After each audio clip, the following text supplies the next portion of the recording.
Hi there, my name is Shalhevet Schwartz, and this is Gefet, a joint project of Hadron and Yeshivat Drisha. The sugya that we will be looking into today emerges from Bava Metzia Daf Samech Daled. We are in the middle of Hilchot Ribit, of the laws around the prohibition of paying interest when borrowing and lending money. It's a topic that is extremely rich, also in terms of its contemporary ramifications. How does the Issur of Ribit fit into a modern economy in which interest rates are a huge part of a functioning capitalist modern economy? But we will leave that aside for now. And the particular topic that we'll be discussing today is what's known as Ribit Devarim, interest in literally in words, but meaning non-monetary kinds of interest, the Issur of even really doing favors for someone who lent you money, even if there is no tangible financial benefit that the lender incurs, there are still certain cases in which you can fall into the Issur of Ribit. So what we're going to do is we are going to look at the sugya, really do a deep dive into Tosfot, bearing in mind some of kind of methodological points about the work that Tosfot is doing on our sugya, and then we will look a little bit into halachic questions and an apparent contradiction within the Shulchan Aruch about how Ribit Devarim plays out, and see what we can glean from that about the nature of the prohibition of Ribit in general. So, with that, let us begin with the Mishnah that our sugya is working from, So, what does the Mishnah say? Hamalved chavero, where one who lends money to his fellow, lo yidor b'chatzero chinam, v'lo yiskor mimenu b'pachot, cannot live on the lender, the money lender, person owed money, can't live on the property of the borrower for free, and can't basically take a rent decrease or a rent discount. Why? Because that is considered to be interest. If I'm a lender, these kinds of favors, living on your property for free or even for reduced rent, is considered to be financial benefit that I, the lender, am taking from the borrower, and that is considered to be a kind of interest. So that's the Mishnah. On the Mishnah, what do we have? We have Rav Yosef Bar Menumi Amar B'Shem Rav Nachman, saying we have a memra in the name of Rav Nachman, and what is it? Afal Pisha Amru Hadar B'Chatzer Chavero Shelo Mida'ato Eino Tzarich La'alot Lo Schar. So Rav Nachman is referring to a sugya that actually occurs in Bava Kama. We'll go into it a little bit more soon. The sugya there is about what is commonly referred to as zen a case of one who incurs financial benefit without causing another person to incur financial loss. So the classic case of that is brought in the Gemara there is the case of a squatter. In the case of a dar chatzer chavero shelo midato, someone who lives on someone else's property without them knowing about it, So the question in that sugya, does hadar chatzer chavero shelo midato, someone squatting, do they have to pay or do they not have to pay? Because the other guys didn't know about it. So Rav Nachman says, even though there we say that actually we paskin that a squatter does not have to pay rent. If I, the squatter, actually lent money to the person whose property it is, If the property owner borrowed money from me, then I would have to pay him. Why? Because there is the Ribit problem that we just saw in the Mishnah. There's a problem of I'm basically taking a favor from him, and therefore which is considered to be a kind of interest. So that's Rav Nachman. Now, what is the Gemara has a kushya on Rav Nachman? My Nachman Taina. The Gemara asks Rav Nachman, or asks on Rav Nachman, what are you being machadesh? What are you what are you adding to what we already have in the Mishnah? Well, we just saw in the Mishnah, Hamalved chavero lo yidor b'chatzero chinam v'lo yiskor mimenu b'pachot b'meshu Ribit. We just saw the Mishnah. The Mishnah says you can't live on their property for free. That's considered to be Ribit. That's the Gemara's question on Rav Nachman. The Gemara answers, if I had just seen the Mishnah, I would have thought that what case are we talking about? We're talking about a case in which the property would otherwise have been rented, This was property that was for rent, a building that was for rent. and a gaver david lemegar, and the person, right, the person living there, a squatter, who's also the lender in this case, right, was actually looking for an apartment and otherwise would have been paying money to live somewhere else, right? Aval. Right, that's what I would have thought that the Mishnah was talking about that case, and that's a problem. Aval, lo but if we're talking about a building that's sitting empty anyway, and a person, the squatter, the lender, who otherwise, he has his own house. He didn't need to live there. He had somewhere else to live. He wasn't going to pay rent otherwise, right? So, a case like that, right? I would have thought that maybe in that case, it would have been fine, right? It wouldn't have been considered to be a kind of interest. Why might I have thought that? Because there isn't really any tangible financial loss for the borrower or gain for the lender, right? There isn't any real financial benefit that the lender is getting from the fact that he had lent this money. And therefore, I might have thought that it wouldn't be a problem, right? Kamash Malan, right? That's what Rav Nachman's coming to tell us, that even in a case like that, when there isn't tangible financial benefit for the lender or loss for the borrower, it's still Issur for the lender to squat on the borrower's property. Abkan, that's the Gemara. Now, given that, right, if that really is the case, then what Rav Nachman is adding seems to be it's a pretty big deal, right? That even in a case when there isn't a kind of real tangible financial benefit, there are kinds of favors that it is still Issur for the lender to take from the borrower. And maybe given that, why Rashi describing what's going on here, right, calls this case, right, calls what Rav Nachman's talking about nichse keribi, right? It's not that he doesn't call it interest, he calls it the appearance of ribit, right? The appearance of interest, and which maybe kind of brings the volume of this whole discussion down a notch. Maybe, right, the problem is not a deoraita Issur of ribit, but is maybe a derabanan, maybe it's a lower level derabanan. So that's Rashi. Given that, Tosfot's really going to engage with the same question, but so let's begin our deep dive into Tosfot. The first thing that Tosfot is going to do, though, is really, and this is methodologically a kind of interesting way that Tosfot often works, is really writing the next lines of Gemara that really ought to have been there. The same way that the Shalhevet Schwartz of Gemara often works is, right, we have a memra of Rav Nachman here. Oh, but that seems to contradict the memra of Rav Nachman somewhere else. Or we have a Mishnah here. It seems to contradict the Braita somewhere else. How do we engage with this, or how do we solve this contradiction? So Tosfot here is going to offer basically a Gemara that could have existed on the sugya, raise a contradiction between sugyot in terms of two different things that Rav Nachman said, and try to solve. So the sugya that Tosfot is bringing us to is the sugya of hadar b'chatzer chavero shelo midato, right? It's one of the sugya about the squatter, the sugya of v'zen lo chaser. The parak ketzad haregel, in parak ketzad haregel, right? In that sugya, gabe hau gaver debana apanda kalkulata diatme, right? About a person who builds a fancy building, a palace of some sort on low quality land that belongs to orphans, meaning it's land that agriculturally, right, there really is nothing to do with. So the orphans themselves aren't going to be making any money from the land. Someone else comes in and basically, without their permission, just builds a building, builds a high rise.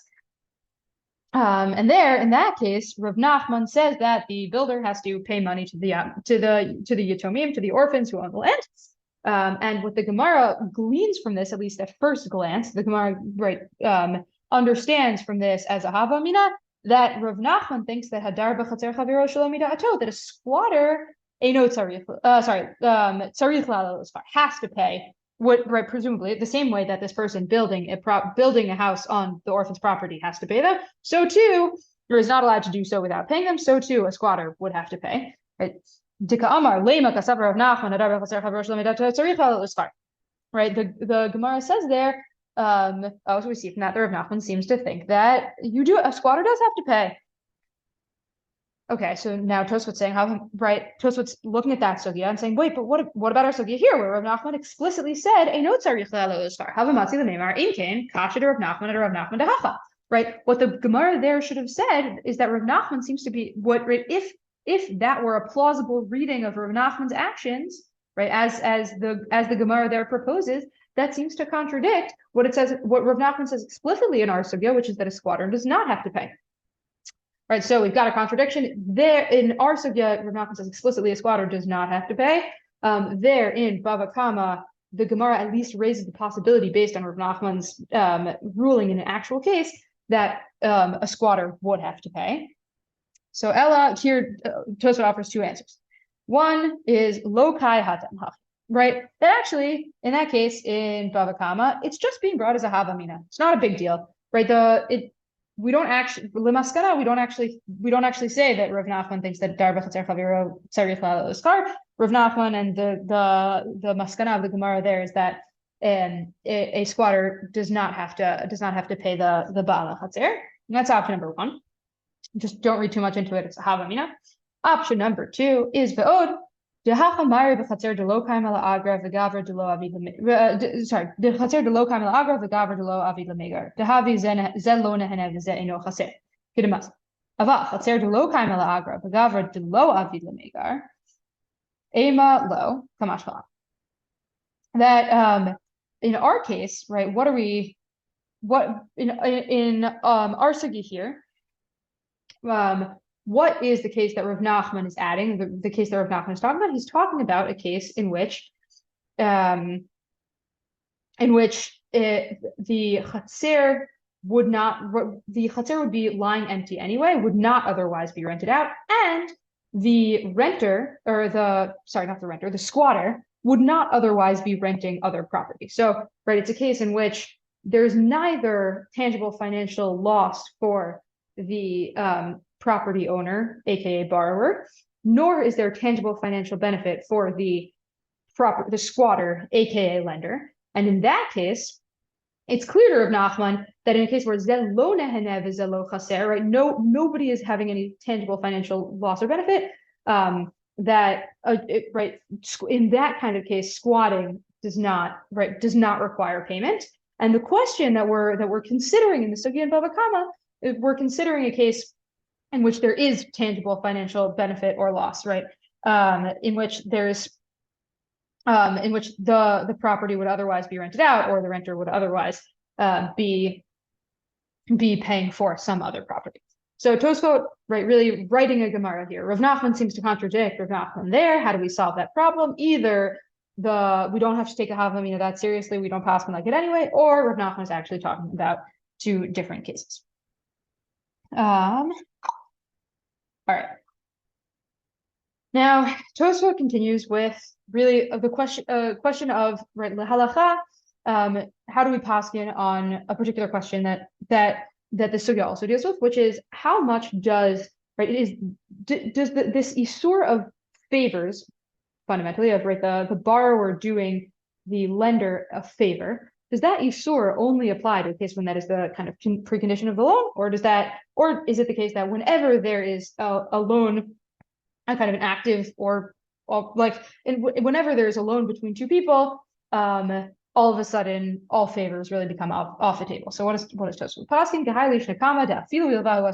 That even if it's not a condition of the loan, no matter what, right? Once there's a loan, favors are off the table, are prohibited.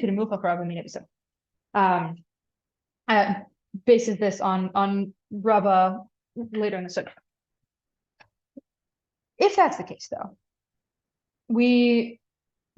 this kind of can pose a real practical challenge, which is that ultimately the Issur of repeat, right, is the Issur of interest is meant to make it harder for people to take advantage of one another. But if we end up taking that Issur so far as to totally prohibit favors from the minute that there's any kind of economic or transactional relationship between two people, like, does that mean that just because I owe you money, I can't be nice to you anymore? Theoretically, at least, the Issur of repeat is trying to create a world in which people are, kinder to one another. But the more extremely we understand this Issur, could end up having the opposite effect. So this was going to engage really with that question. Right? Just because I lent you money, does that mean that I'm no longer allowed to do any favors for you? What about favors that I would have done anyway? right? Lo mi vay dvarim she'ein regilo v'hash'il chinam, could go and buy sus, right? Not even just the kinds of things that I wouldn't lend you. I wouldn't lend you under normal circumstances. Like, I probably wouldn't lend you a house under normal circumstances. Right? Right. Not only things that like, okay, what if the lender likes the borrower and wants to do him a favor, right? Not only things that the kinds of objects that don't normally get, lent out willy-nilly, that's Issur.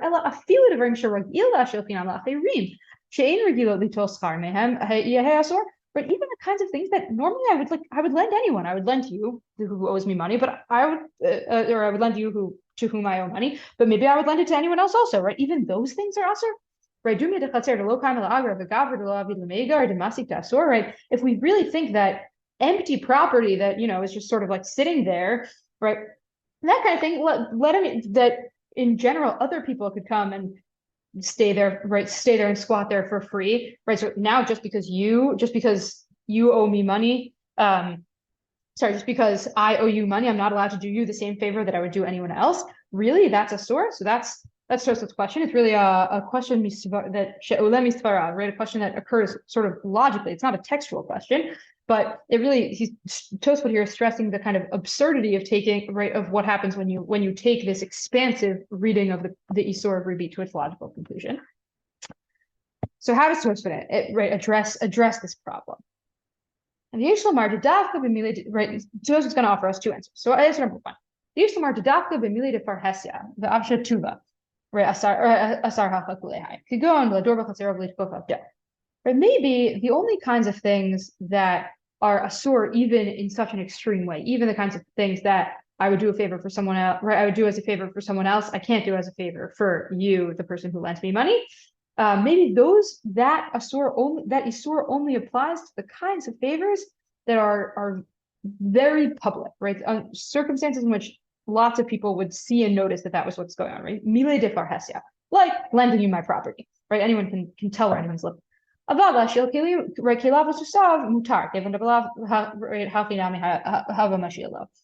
but smaller objects, normal interpersonal interactions, right? If it's the kind of favor that I would have done for you anyway, that's not actually dependent on the loan, on the fact that I owe you money, then I would be able to do it, even in a case in which I owe you money. Right. Right. So, right. Tosfot here is medayik in the language of the Mishnah, right? Is doing a close reading of the Mishnah and says, what's the case that the Mishnah is actually talking about? The Mishnah is talking about lending you property, right? It's not talking about lending you kind of smaller objects. It's talking about cases that are that are more serious, more publicly noticeable. That's Tosfot's option number one. Option number two is that Tosfot is going to build a different kind of distinction. So if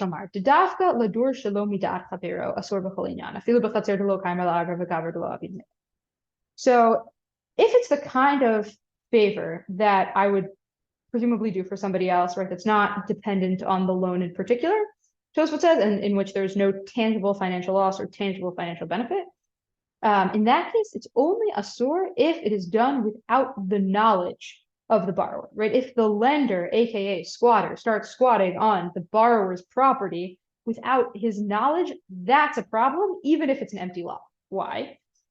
Right? If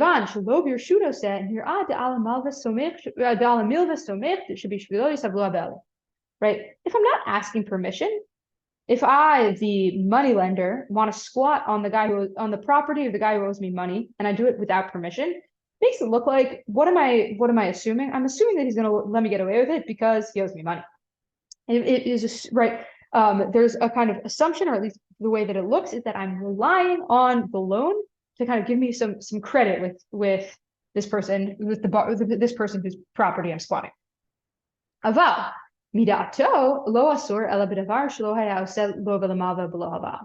I ask for permission, the only kind of thing that is a problem is the kind of thing that right, the only kind of favor that's actually a problem is the kind of favor that emerges sort of because of the loan, right? That were it not for the loan, he wouldn't have done for me, right? Dumya de akamat shalom b'sof pirkin, right? Bringing in another sugya at the end of the parak that It talks about a problem with greeting someone to whom I owe money. Right?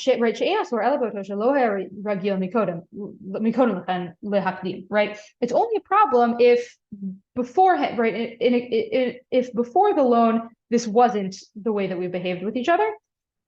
Right, the only kinds of behavior that are asur are behaviors that actually emerge out because of this loan or out of this loan. Only the kinds of favors that I wouldn't have done for you were it not for the loan. So answer number 2 of Tosfot is to say that there are actually two different kinds of things that could be asur, right?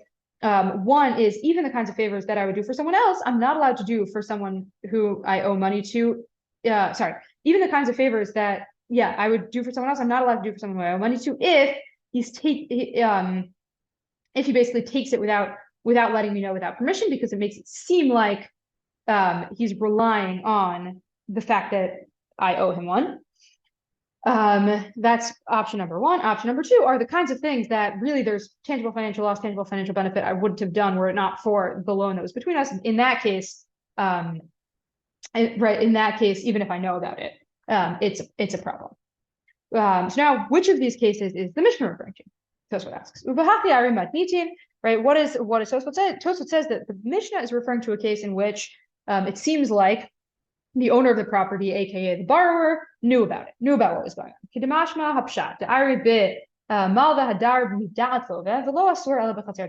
It seems like we're talking about a case of squatting with the knowledge of the borrower who owns the property. Right, and it seems like in that case, we are talking about property, not a lot that's sitting empty, but property that is actually for sale. Right, where it says you can't rent it to him for less money, right? Give him a rent discount, right? Right, it seems like in that case, there's full knowledge between the lender and the borrower that the person is renting his property, and the problem is that he's renting or living on the property for either no money or less money than he otherwise would have were it not for the loan that already existed. Right, so the Mishnah is talking about track 2 of Issur, even midat, even with the borrower's knowledge, it's still a problem if it's the kind of thing that the kind of deal or favor that from which there's actual financial benefit for the lender. It really emerges as a result of this business relationship that exists between the lender and the borrower. Right, right now, going back to the discussion with Rav Nachman, right, when Rav Nachman is adding on this extra case of without the knowledge of the property owner, and also without any kind of tangible financial benefit or loss for either side. But Rav Nachman's not saying that that's what the Mishnah is talking about. The Mishnah is talking about a different case. I knew about it, but I'm incurring an actual financial loss. And Rav Nachman is adding on a different case that the Mishnah is not talking about, in which I'm not incurring an actual financial benefit or loss, but I'm doing so without the knowledge or explicit permission of the borrower, and therefore it seems like it makes it look like I'm relying on this loan to kind of carry the weight and allow me to get this favor. Right. The Mishnah is actually talking about property that is not an empty lot, property that's really for rent, but a borrower who knows about it and knows about the deal. Ad-kan Tosfot. So what we saw up until now in Tosfot basically writes a new Gemara, compares Rav Nachman here with Rav Nachman and Bava Kama, tries to understand the contradiction, offers 2 possibilities for solving that contradiction. Then Tosfot paskins lahalacha that there's a really expansive understanding of this Issur of favors between lender and borrower, but notes the potential practical ramifications of that, and sees the problem with that and offers two different solutions for how we can mitigate the kind of problems that arise when we have a really, really expansive understanding of this Issur. Ad-kan Tosfot. Now, in the Psika of the Shulchan Aruch, we are going to see how some of this plays out, and another apparent contradiction, and what can emerge from trying to solve that contradiction can also give us a slightly broader window into the nature of ribit devarim and how that plays out. So, what halacha number one in the Shulchan Aruch here, right? Hamalveh me'ot almana shekol melacha shetavo liado yitenu talamal v'la'asota astur. Right. So if I lend you money on the condition that you hire me out for work, right? I would like contracting jobs, doing whatever X, Y, and Z. And I lend you money on the condition that if you're hiring for anything, you hire me first. That Shulchan Aruch paskins Issur, not allowed. That's halacha number one. Halacha number two. So we're talking about a case in which I lend you money, and as a lien, as a mashkon for the loan that the money that you owe me, I hold on to your property for a while. So I lent you money and I'm holding on to your property.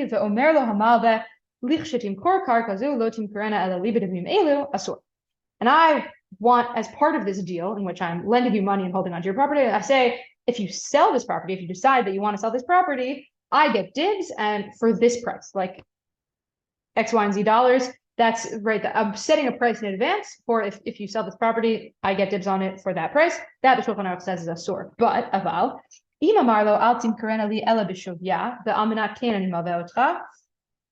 But if I say I want dibs on the property, but I'm willing to pay whatever its market value is at the time that you decide to sell it, that's okay. So in both the first halacha and the second halacha here, we see basically, right, what we see are financial conditions for a loan. The first is that if you want to hire, you hire me at whatever price. That's a problem. But here it's, you want to sell it. If you want to sell the field, you sell it to me at whatever price. That's okay. So what's going on here? It seems like we have a contradiction, right? Is the financial condition Issur or is the financial condition mutar? Right? Why would it be Issur for me to promise to work for it says lender here, but work for the borrower, but permitted to promise to sell a lien field? So the Nekudat HaKesef offers two possible answers. And we can decide, right, what we think is logically going on in each of them. Right. So answer number one, according to the Nekudat HaKesef, right, Hatam Hayami Tilak Slov Mashkanta. Right. The reason why we might be more lenient in the case of the field is that the lender was already holding on to it. Not totally clear to me here what the kind of logic standing behind that distinction is, but it's a distinction, right? The lender was already holding onto the field, so maybe cutting a deal about that field is right. There's less reason to be stringent about it. So that's option number one. Option number two, gam hatam lo have tovat hanaa sheharei hu notein mamon bakar kazu aval hacha ilo mizdamein lemelacha lo mishtaker midi. Right. So maybe the difference is that in the case of the field, right, it doesn't really look like a favor. Why? Because it isn't really a favor because I'm, paying money for the field. It's a normal transaction, the way the transactions work. And I would maybe have been able to buy it otherwise. Aval hacha, but in this case, the case of I loan you money on the condition that you hire me out, maybe I wouldn't have found work otherwise. Maybe this way I'm getting money that I otherwise would not have gotten, and therefore there's a kind of clearer financial benefit that I, as the lender, incur because of my loan. Those are the options that the Nekudat HaKesef proposes.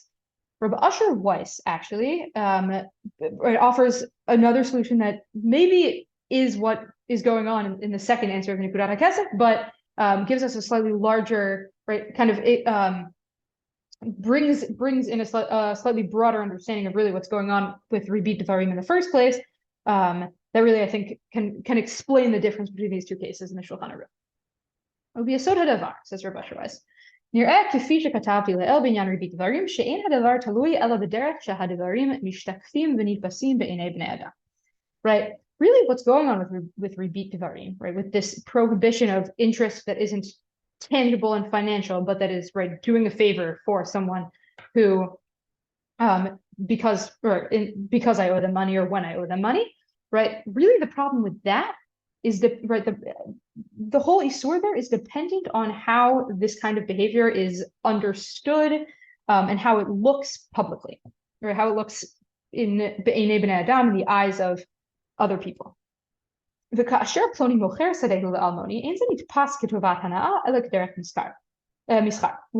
sell you my field, even if that was part of the condition of our loan, it doesn't look like I'm doing you a favor. It just looks like this is a business transaction. It's a sale. But if I promise that I'm going to give you work, right? I've done you a big favor, right? It really looks like I'm doing you a favor. Right?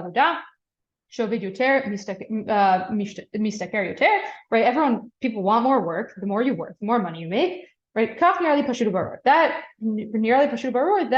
really the distinction here is about how this is kind of publicly, how these behaviors are publicly interpreted. Is this the kind of behavior that is understood to be just an additional business transaction, or is it understood to be a favor? Right. So Rabbi Weiss is really bringing in a kind of larger principled distinction within the world of Ribit Devarim, that what's going on, right? That really what matters is the public understanding of the nature of the transaction. If it looks like a favor, it's a favor, and if it doesn't look like a favor, it's not a favor. Just a final word as to kind of how the questions that emerge, right, lahalacha even today, when it comes to Ribit Devarim, right, is it okay to thank someone for a loan? Is that also a kind of favor that I do to you on that, right, emerges out of the fact that you lent me money? Maybe that's a problem, right? What about greeting someone who lent you money, someone with whom I didn't necessarily previously have a relationship, but now I have a relationship because I owe them money? Am I allowed to say hello, good morning, how are you doing? How are you today? Right? What about saying tis kedem mitzvot? Right, all of these questions, right? If we want to be really careful about Ribit, right, there are many different kinds of things that if we think about in a particular way might be understood as doing a favor. And so there really is this important balance to strike as we think about Hilchot Ribit, right? On the one hand, wanting to be very punctilious about and very stringent about making sure that we don't get caught in kinds of situations where we really allow a lender to take advantage of the borrower on the one hand. And on the other hand, to bear in mind that really the purpose of the Issur of Ribit in the first place is to create a world in which interpersonal relationships are less about dependency and vulnerability and more about kindness and welcome. And to make sure that right, as we understand the Pratei Pratim of the Hilchot of Ribit, we kind of bear in mind the two sides of that coin. Thank you so much, and looking forward to seeing you next week.